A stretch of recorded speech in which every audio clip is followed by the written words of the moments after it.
Hello everyone. పశ్చిమ మధ్య బంగాళాఖాతంలో ఏర్పడనున్నటువంటి అల్పపీడనం జూలై 13 నుంచి 22వ తారీఖు వరకు కుండపోతగా తెలుగు రాష్ట్రాలలో కురవనున్నటువంటి వర్షాలు. వివరాల్లోకి వెళ్దాం. వాతావరణ పరిస్థితులు తెలుసుకుందాం.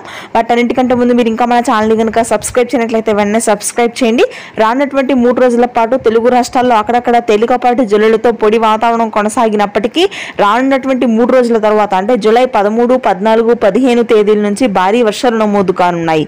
పశ్చిమ మధ్య బంగాళాఖాతంలో ఏర్పడుతున్నటువంటి అల్పపీడనం క్రమేణా బలపడుతుంది. దీని ప్రభావంతో మనకి ఉత్తరాంధ్ర అదేవిధంగా తెలంగాణ జిల్లాల్లో భారీ వర్షాలు నమోదవుతాయని హైదరాబాద్, అమరావతి వాతావరణ కేంద్రం వెల్లడించింది.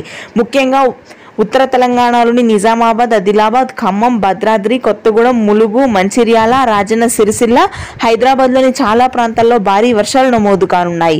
అయితే ఇవాళ రేపు హైదరాబాద్ నగర ప్రాంతము అదేవిధంగా కరీంనగర్, వరంగల్ ప్రాంతాల్లో తేలికపాటి జల్లులు నమోదవుతాయి.